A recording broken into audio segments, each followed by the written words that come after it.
जब भरत जी राम को मिलने के लिए चित्रकूट जा रहे तो भरत जी बहुत बुद्धिमान थे, बहुत बड़े प्रबंधक थे, महाप्रबंधक।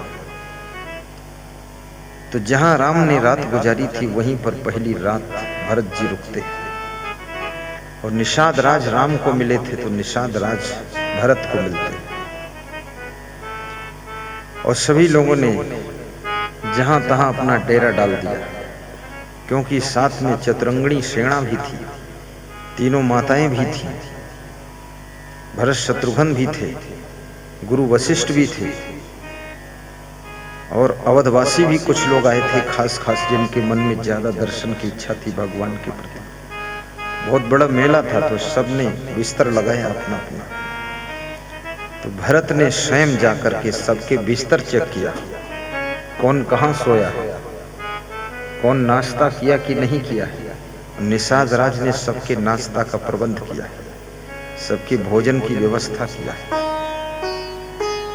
उत्तराखंड के कलेक्टर ट्रेनिंग कर रहे हैं देहरादून में, कह रहे थे हम 40 कलेक्टर हैं, आगरा कानपुर होकर निकलेंगे, तो आप अपने भक्तों से हमारे नाश्ता का प्रबंध अगर करा देंगे। मैं तो आपका भक्त हूँ एक कलेक्टर, लेकिन ये 39 से भी भक्त हो जाएंगे। तो जब 40 जिलों में हम कलेक्टर बनेंगे जाकर 40 लोग, तो आपका गुणगान करेंगे और कबीर की साखी बोलेंगे तो अपना प्रचार बढ़ेगा। बहुत प्यारा आदमी है। देहरादून से फ्लाइट के द्वारा मिलने के लिए बड़ोदरा आए थे, भीड़ ज्यादा थी, थोड़ा मिल पाए फिर चले गए। फिर फोन में बात हुई, हमने कहा जिस स्टेशन पर आपको नाश्ता करना है बता देना, हम अपने भक्तों को बता देंगे, व्यवस्था हो जाएगी। 40 लोगों में क्या 40 पैकेट बना लेना। बोले श्रद्धा जुड़ जाएगी गुरुदेव। ऐसे तो हमारे पास पैसे हैं, लेकिन फिर भी मैं सोचता हूँ कि आपके साथ ही सभी कलेक्टर जुड़ जाए तो ठीक है। किसी को जोड़ने के लिए खिलाना भी पड़ता है, प्रेम से बोलना पड़ता है, उसका सेटिंग करना पड़ता है। जहाँ तहाँ लोगन डेरा कीन्हा, भरत सोधु सब ही कर लीन्हा। गाइए। जहाँ तहाँ लोगन डेरा कीन्हा, भरत सोधु सब ही कर लीन्हा। भरत ने सबका ख्याल किया, सबका हाल लिया जाकर कि सबका बिस्तर लग गया कि नहीं लगा, कोई भूखा तो नहीं है। और जो सबका ख्याल करता है वही व्यक्ति महान बन सकता है। जो केवल अपना ख्याल करता है और दूसरों के प्रति लापरवाही करता है, वो व्यक्ति चाहे जितना पढ़ा लिखा हो, लेकिन वो कभी महान नहीं बन सकता है और उसको किसी भी दिल से सम्मान नहीं मिल सकता है और किसी के हृदय में उसका स्थान नहीं हो सकता है और उसको लोग याद नहीं करेंगे, उसको बहुत जल्दी भुला देंगे। इसलिए याद रखना, भरत से भी सीखो, अपने घर में सबका बिस्तर भी चेक कर लो कि सबको बिस्तर मिला कि नहीं, ओढ़ने का है कि नहीं। हमारे जितने साधु रहते सबका चेकिंग होता है और चेकिंग के लिए भी 2 आदमी और लगा रखा, उसके ऊपर मैं खुद चेक करता हूँ। 2 आदमी लगा रहता है, किसी को बिस्तर मिलना चाहिए। कोई भगत आया है रात रहना, उसका भी इंतजाम करो खाने पीने का। हमारा जो भंडारा बनता है, संत बनाते हैं, ब्रह्मचारी अलग बनाते हैं, लेकिन उसमें 10-20 लोगों का ज्यादा हम बना लेते हैं ताकि कोई भक्त आ गया तो उसको भी गुरु जी का प्रसाद थोड़ा खाने को दिया जा सके। अब तुमने बिल्कुल 25 संत 25 भर का बनाया और 2 भगत आ गया, कहते खत्म हो गया। अरे ऐसी बात क्या कर रहे हो, 40 का बना लो, 50 का बना लो। तो हमारे संत लोग कभी कभी 100 का भी बना देते हैं, कभी 150 लोगों को बना देते हैं। मैं बोलता हूँ जितना बर्तन में जगह फुल बना दो, बात खत्म, सबको खिला दो। और कभी कभी फुल बनाया 150 का, वो भी खत्म हो गया, तो फिर बना दो, फिर से चढ़ा दो। हमें सूचना भी नहीं मिलती, चढ़ गया भोजन, फिर बन गया, और फिर खत्म हो जाए तो फिर बना, और फिर बना के तुम फिर खा लो। और क्या करना है जीवन में? कोई आकाश में थोड़े वहां ऊपर चले जाना है। जीवन में यही व्यवहार है, यही प्रेम है, यही सेवा है, यही धर्म है, यही भक्ति है, और इसी को निभाना है, इसी को करना है, और कुछ भी लेना देना नहीं है। अगर इंसान इंसान से प्रेम करने लग गया तो याद रखना, इंसान स्वर्ग को धरती पर उतार सकता है और अपने जीवन को मंगलमय बना सकता है। बोलिए सद्गुरु भगवान की जय। जहाँ तहाँ लोगन डेरा कीन्हा, भरत शोधु सब ही कर लीन्हा। सबका खबर लिया, सबका हाल चाल लिया, ये भी पूछना पड़ा, भाई पैदल चले हो, थक गए हो, बुखार उखार आया हो। पैरासेटामॉल गोली भी भरत के पास थी, वो भी दे देते थे। हाँ, ये भी रखना चाहिए अपने साथ, घर में थोड़ी दवाएं रख लो, खांसी की दवा, बुखार की दवा, जुखाम की दवा, डायरिया की दवा, पेट में कब्जियत है तो उसकी दवा, बस बदन में दर्द है वो दवा, ये 4-6 दवाएं रखो। पेटेंट फट से ले लिया, आधी गोली, क्या फर्क है। अब बहुत हाई पावर की दवा मत लो। 650 mg यदि पैरासेटामॉल है, डोलो टेबलेट, आधी ले लो, 325 mg हो गई, आधी ही खाओ। डॉक्टर तो बता देगा ये गोली पूरी खा लो, लेकिन इतना गर्मी करेगी गला मुंह सूख जाएगा। और जब इंग्लिश दवा लो तो 24 घंटे में एक बार दूध भी लो, 1 गिलास दूध। दवा की गर्मी को दूध ही मार सकता है और कोई नहीं, इसलिए दूध भी ले लो। और हमेशा आपकी प्रसन्नता रहनी चाहिए।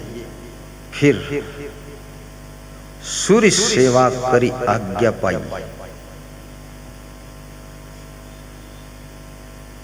गए मात पही दोनों भाई। सुर सेवा, सुर किसे कहते? देवता। जो भी भरत जी के कुल देवता थे उनकी सेवा किया, थोड़ा पूजा किया।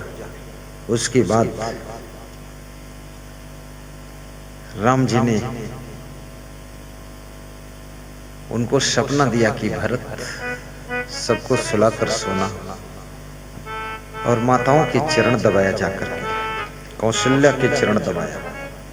देखो ध्यान रखना पड़ता है, भरत की सगी माँ कैकेयी है, लेकिन कौशल्या के पहले चरण दबाया। राम की सगी माँ कौशल्या है, लेकिन राम पहले जाकर के कैकेयी से मिलते हैं, ताकि मन में भेद न हो जाए। इसलिए जो थोड़ा दूर का है उससे पहले मिल ले, जो अपना है सेकंड नंबर पर उससे मिल ले, नहीं उसके मन में भेद हो जाएगा।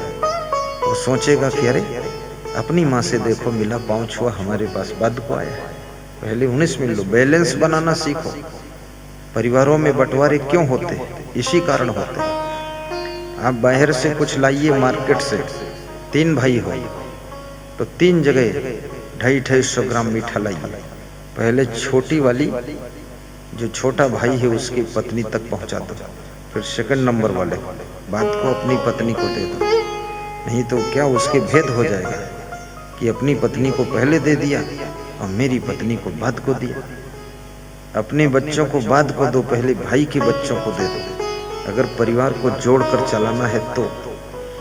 सीतापुर जिले में एक सज्जन कह रहे थे, मेरी वाइफ और मैं इतना ढंग से परिवार चलाया, जो भी कपड़ा होता है सबसे पहले हमारी वाइफ जो है अपनी देवरानियों को दे देती है, उसके बाद जो शेष बचता वो ले लेती है। और मैं भी अपने भाइयों को पहले चांस देता हूँ कि आप ले लो, तभी इस परिवार को चला पाया हूँ। ऐसी गरीबी थी, हमारे पिता मजदूरी करते थे, भूखों मरते थे। आज इस गांव के सबसे धनवान व्यक्ति हम हैं, क्योंकि जहां सुमत है वहीं संपत रहती है, जहां आपस में प्रेम होता है वहीं लक्ष्मी निवास करती है। तुम्हें और ज्यादा कुछ करने की जरूरत नहीं है। पति पत्नी प्रेम से रहो तो सब धन दौलत भी हो जाएगी। गुरु शिष्य प्रेम से रहो, बहुत धनवान हो जाओगे। बाप बेटे प्रेम से आपस में रहो, देखो धन किधर से बरसता है। मिट्टी छुओगे सोना बन जाएगा।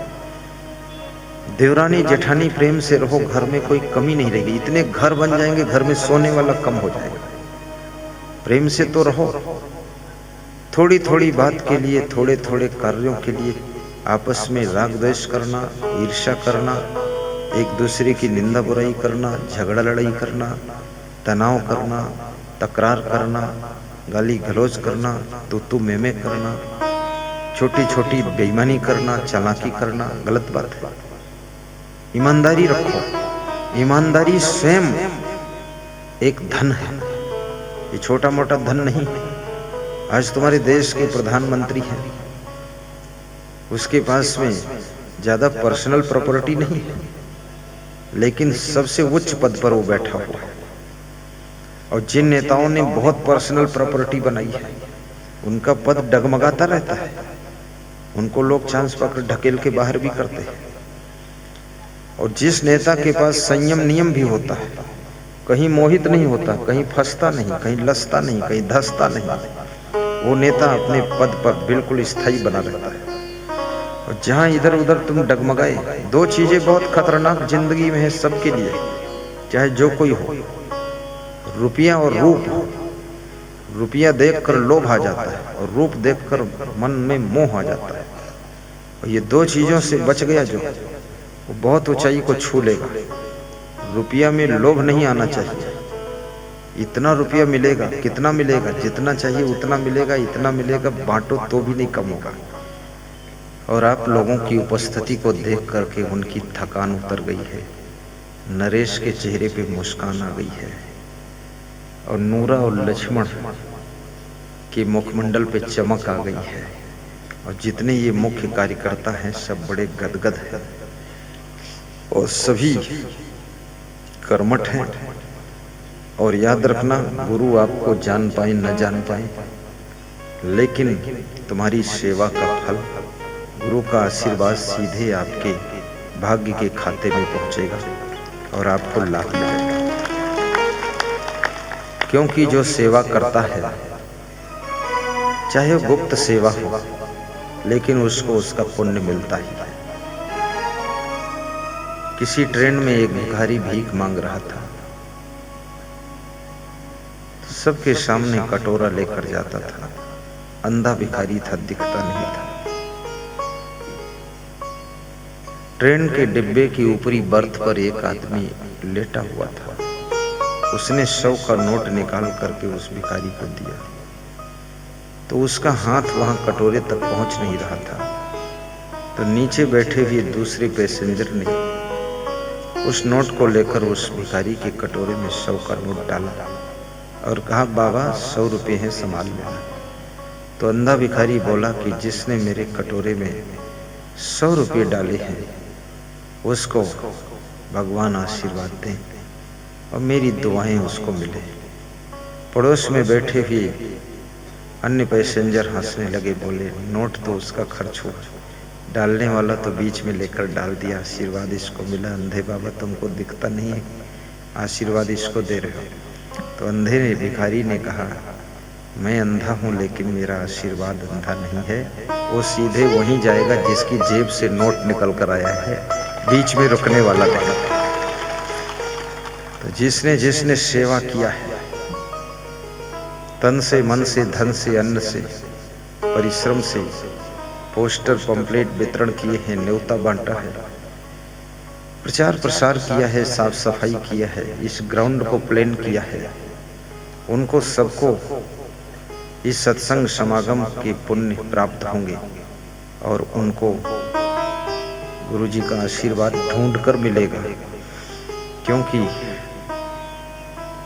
आपको पता ना हो और कोई आपको रजाई ओढ़ा दे तो भी आपको गर्मी रजाई की मिलेगी, ठंडी से बच जाएंगे। तो ऐसे ही आप जान नहीं पाओगे आपके कर्म का फल, सेवा का फल, आशीर्वाद जरूर आएगा।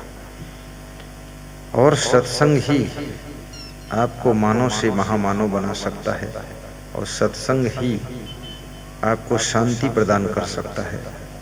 दुनिया में और शांति का कोई रास्ता नहीं है। जब भरत जी ने सबका शोध ले लिया और शत्रुघ्न से कहा कि माताओं की रक्षा में तुम रहो। तो माताओं के पास में शत्रुघ्न की ड्यूटी कर दी। दूसरों की भी ड्यूटी लगाना सीखो, और तुम्हारी टीम में अगर कोई अधिक बुद्धिमान है, वो आपकी ड्यूटी लगाता है, तो उस ड्यूटी को करना भी सीखो। वहां से इधर उधर गायब मत हो। शत्रुघ्न माताओं की रक्षा में है। निषाद को इशारे से बुलाते हैं भरत जी, हाथ में हाथ डालकर कहते हैं, आओ मेरे सखा, अब वो स्थान दिखाओ जहां भगवान प्रभु रात को सोए थे। उस जगह को देखना चाहता हूं। सिंसपा नाम के वृक्ष के नीचे लेकर के निषाद राज भरत जी को जाते हैं और कहते हैं, इसी वृक्ष के नीचे प्रभु सोए थे। भरत के आंसू आ गए। दोहा है, मैं गा देता हूं, मानस का दोहा बहुत अच्छा है। जहां सिंसुपा पुनीत तरु रघुबर किय विश्राम, तहाँ पुनीत पावन भरत कीन्ह्यो दंड प्रणाम। उस वृक्ष को भरत जी ने प्रणाम किया, दंडवत प्रणाम किया। आपने सुना होगा कि महबूब की हर चीज महबूब होती है, और पूज्य गुरुदेव की हर चीज भी पूज्य होती है। शिव जी पार्वती जी को समझाते हैं स्कंद पुराण में, पादुका आसन सय्याद गुरुड़ा यद विष्टतम नमस्कुर्वी तत्सर्वम पादाभ्याम न अस्पृशेत क्वचित्। गुरुदेव की पादुका में पैर नहीं छुआना चाहिए। गुरुदेव के आसन बिस्तर को पैर से नहीं छूना चाहिए। पादुका आसन सय्याद गुरुड़ा यद विष्टतम, जितने उनके अभिष्ट वस्तुएं हैं जो केवल वही यूज करते हैं, उसमें लात नहीं मारना चाहिए।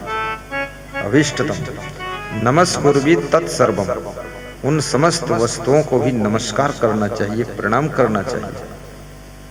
नमस्कुर्वी तत्सर्वम पादाभ्याम न अस्पृशेत क्वचित्, और गुरु के पैर में भी अपना पैर नहीं लगाना चाहिए। ये सावधानी रखना चाहिए। कितने लोगों की विवेक नहीं है, तो गुरु को भी धक्का मारकर निकल जाते हैं। अरे देख लो, थोड़ा रुक जाओ, साइड से निकलो। विवेक नहीं है, पीछे से गुरु के पैर पर पैर रख देते हैं। नहीं नहीं, भक्ति विवेक पूर्ण होनी चाहिए। गुरु के पैर में पैर नहीं छुआना है, गुरु के पादुका में भी पैर नहीं छुआना है, और गुरु के धक्का नहीं मारना है।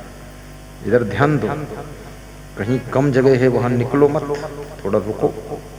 किसी माता बहन को भी धक्का नहीं मारना चाहिए।